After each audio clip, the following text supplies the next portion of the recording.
Price action road map series में हमारा ये 15वां वीडियो है। आज हम उसी रोड मैप को फॉलो करते हुए चार्ट पैटर्न में डबल बॉटम चार्ट पैटर्न के बारे में डिटेल में समझेंगे। मार्केट में एक शॉर्ट टर्म डाउन ट्रेंड के बाद प्राइस पहली बार लोअर लेवल से सपोर्ट लेकर ऊपर आती है, मगर सेलर्स प्राइस को एक बार फिर से नीचे पुश करते हैं। इस बार प्राइस नीचे जाते हुए अपने प्रीवियस स्विंग लो को ब्रेक करने की कोशिश करती है, मगर फेल हो जाती है और फिर से ऊपर अपने पुराने स्विंग हाई के पास आती है, जिससे चार्ट पर एक नेकलाइन रेजिस्टेंस के साथ डबल बॉटम चार्ट पैटर्न बनता है। इस पैटर्न में प्राइस दो बार लगभग एक जैसे लोअर लेवल से रिवर्स करती है, जिससे यहाँ दो बॉटम पॉइंट बनते हैं, इसलिए इसे डबल बॉटम पैटर्न कहते हैं। साथ ही बहुत से लोग इसे एक डब्ल्यू चार्ट पैटर्न भी कहते हैं।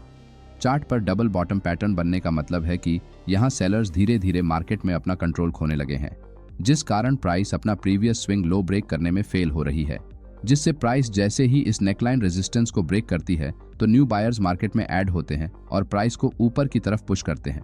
डबल बॉटम पैटर्न मार्केट में सेलर्स के कमजोर होने की निशानी के तौर पर देखा जाता है, इसलिए इस पैटर्न का उपयोग प्राइस एक्शन में एक बुलिश रिवर्सल के रूप में किया जाता है। चलिए अब चार्ट पर कुछ एग्जांपल्स के जरिए इस पैटर्न के पीछे की साइकोलॉजी को समझते हैं। ये निफ्टी 50 का 5 मार्च का 5 मिनट टाइम फ्रेम का चार्ट है। मार्केट ओपन होने के बाद प्राइस थोड़ी देर तक एक रेंज में ट्रेड करने के बाद इस रेंज का ब्रेक डाउन करके नीचे निकल जाती है, लेकिन लोअर लेवल्स पर रिजेक्शन फेस करने के कारण प्राइस थोड़ा ऊपर आती है और कुछ देर तक इसी रेंज में ट्रेड करते हुए एक बार फिर से अपने पिछले स्विंग लो को ब्रेक करने की कोशिश करती है, मगर फेल हो जाती है, जिससे चार्ट पर लगभग एक जैसे दो स्विंग लोज बनते हैं। क्योंकि ये दोनों स्विंग लोज चार्ट के बॉटम पर बने हैं, इसलिए हम इसे डबल बॉटम चार्ट पैटर्न कहते हैं। यहाँ चार्ट पर इस पॉइंट के पास सेलर्स की जो स्ट्रेंथ थी वो अभी कम हो गई है, इसी वजह से प्राइस इस स्विंग लो को ब्रेक करने में फेल हो चुकी है। चलिए अब ये पैटर्न चार्ट पर क्यों बना है और इसके पीछे की साइकोलॉजी क्या है, ये समझने की कोशिश करते हैं। यहाँ चार्ट पर दिन के ओपनिंग के बाद एक लॉन्ग विक कैंडल बनती है। प्राइस कुछ देर तक इसी कैंडल की रेंज में ट्रेड करने के बाद इसे ब्रेक करके नीचे जाती है। इसका मतलब यहाँ सेलर्स प्राइस को नीचे की तरफ ले जाने में इंटरेस्टेड है, लेकिन लोअर लेवल से प्राइस रिजेक्शन फेस करते हुए इससे पहले प्राइस ने जहां से इस लेवल को ब्रेक किया था एक बार फिर से उसी लेवल के पास आकर चार्ट पर एक ट्वीजर टॉप कैंडलस्टिक पैटर्न बनाती है, जो कि एक बेरिश रिवर्सल का सिग्नल होता है। अब यहाँ प्राइस नीचे से पुल बैक लेकर इस लेवल से रेजिस्टेंस फेस करते हुए फिर से नीचे जाएगी। इस उम्मीद में कुछ रिटेल ट्रेडर यहाँ इस स्विंग लो का ब्रेक होने का इंतजार नहीं करते और शॉर्ट ट्रेड एंट्री करने लगते हैं। प्राइस कुछ देर तक नीचे जाती है, मगर अपने प्रीवियस स्विंग लो को ब्रेक करने में फेल हो जाती है और फिर से ऊपर अपने स्विंग हाई के पास वापस आती है। अब इस पूरे प्राइस एक्शन से चार्ट पर दो बॉटम बनते हैं और ऊपर की तरफ एक नेकलाइन रेजिस्टेंस बनता है।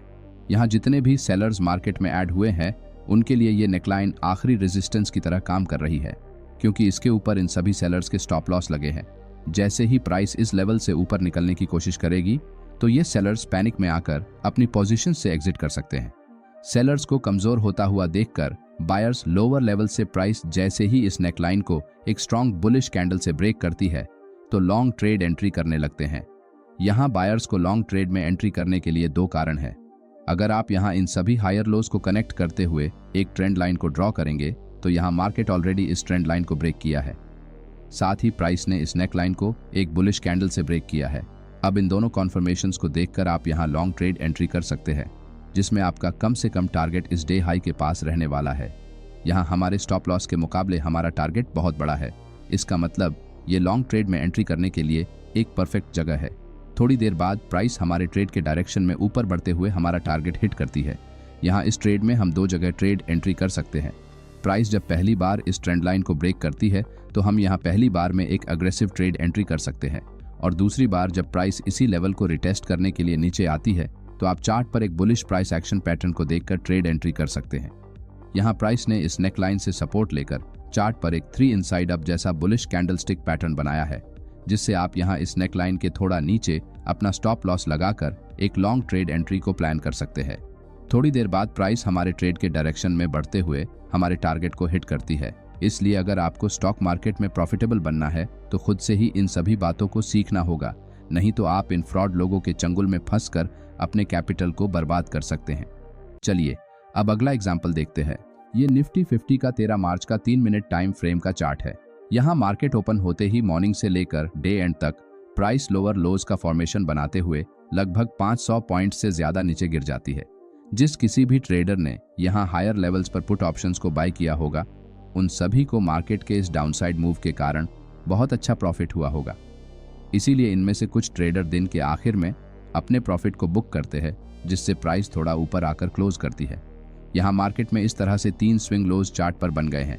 नेक्स्ट डे यानी कि 14 तारीख को मार्केट इसी रेंज में ओपन होकर नीचे जाते हुए अपने प्रीवियस स्विंग लो को ब्रेक करने की कोशिश करता है, मगर उससे पहले ही ऊपर निकलते हुए स्विंग हाई के पास वापस आ जाता है। इसका मतलब लोअर लेवल्स पर अब सेलर्स सेलिंग करने में ज्यादा इंटरेस्ट नहीं दिखा रहे हैं, जिस कारण प्राइस अपने प्रीवियस स्विंग लो को ब्रेक करने से पहले ही रिवर्स हो गई है। कुछ देर बाद प्राइस इस नेकलाइन के रेजिस्टेंस को ब्रेक करके ऊपर क्लोज हो जाती है। अब इस ब्रेकआउट कैंडल के क्लोजिंग पर 1:2 का टारगेट रखते हुए इस कैंडल लो के थोड़ा नीचे अपना स्टॉप लॉस लगाकर हम यहां लॉन्ग ट्रेड में एंट्री का प्लान कर सकते हैं। थोड़ी देर बाद यहां मार्केट में न्यू बायर्स रेजिस्टेंस का ब्रेकआउट होता हुआ देखकर लॉन्ग ट्रेड एंट्रीज करने लगते हैं, जिस वजह से मार्केट में बाइंग प्रेशर बढ़ता है और प्राइस ऊपर की तरफ लगे सभी सेलर्स के स्टॉप लॉस हिट करते हुए तेजी से ऊपर निकल जाती है। इसी तरीके से चार्ट को पढ़कर आप प्राइस एक्शन के मुताबिक डबल बॉटम पैटर्न में ट्रेड एंट्री और एग्जिट कर सकते हैं।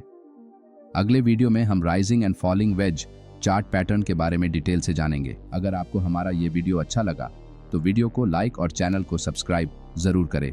धन्यवाद।